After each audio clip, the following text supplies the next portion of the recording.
دیکھنے اور سننے والے تمام معزز ناظرین کو السلام علیکم ورحمۃ اللہ وبرکاتہ۔ ناظرین، آج کی یہ ویڈیو ایک ایسے ٹاپک پر مبنی ہے جو کہ ہر کسی کا جاننا بہت ضروری ہے۔ تو دوستو آئیے شروع کرتے ہیں کہ یہ کیسا ٹاپک ہے۔ مقبوضہ کشمیر کے حوالے سے ایک ایسا اعلان کر دیا کہ نئی دہلی میں کوہرام برپا ہو گیا۔ افغان طالبان کے ترجمان سہیل شاہین نے کہا ہے کہ افغان طالبان مقبوضہ کشمیر کے مسلمانوں کے حق میں آواز بلند کرنے کا حق رکھتے ہیں۔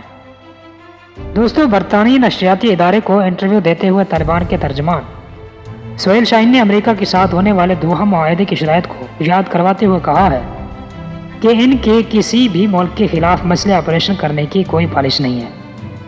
سہیل شاہین نے کہا ہے کہ مسلمان ہونے کے ناطے یہ ان کا حق ہے کہ کشمیر، بھارت اور کسی بھی دوسرے ملک میں بسنے والے مسلمانوں کے لیے آواز اٹھائیں۔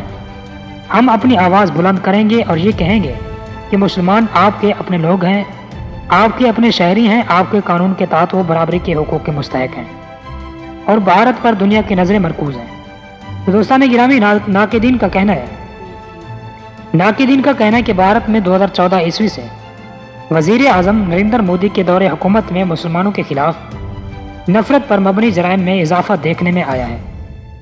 تاہم بی جے پی اور اس کی اتحادی جماعتیں اس الزام کی تردید کرتی ہیں کہ 3 پڑوسی ممالک سے غیر قانونی طور پر آئے ہوئے غیر مسلم پناہ گزینوں کو شہریت دینے کے متنازع قانون کو بھی مسلمانوں کو عادت بنانے کے طور پر دیکھا گیا ہے۔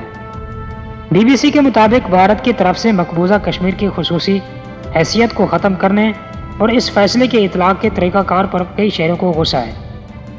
1999 عیسوی میں اغوا ہونے والے جہاز کے الزام پر جواب دیتے ہوئے سہیل شاہین نے دعویٰ کیا کہ طالبان نے طیارے کے اغوا میں کوئی کردار ادا نہیں کیا اور اس حوالے سے جو مدد فراہم کی اس پر بھارتی حکومت کا شکر گزار ہونا چاہیے۔ بھارت نے ہمیں درخواست کی کہ طیارے میں فیول کم رہ گیا ہے اور اس کے بعد پھر ہم نے معذور مسافروں کی رہائی کے لیے مدد فراہم کی۔ تو دوستو، سہیل شاہین نے طالبان مخالف پیرے پکڑنے کا الزام بھارتی میڈیا پر عائد کیا ہے۔ سہیل شاہین نے حقانی نیٹ ورک سے متعلق بات کرتے ہوئے کہا کہ حقانیوں کے خلاف پروپیگنڈا محض دعووں پر مبنی ہے۔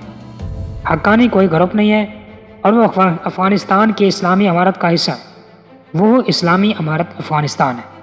تو دوستو، امید ہے کہ یہ مختصر سی معلومات آپ کو پسند آئی ہوگی۔ اگر پسند آئی تو ویڈیو کو لائک لازمی کر دینا، اور ابھی تک ہمارے چینل کو سبسکرائب نہیں کیا تو مہربانی کر کے ہمارے چینل کو سبسکرائب کر دیں اور ساتھ میں بیل آئیکن کو بھی دبا دیں تاکہ ہماری ہر نئی آنے والی اس طرح کی معلوماتی نوٹیفیکیشن آپ تک جلد از جلد پہنچ سکیں۔ تب تک کے لیے اللہ حافظ۔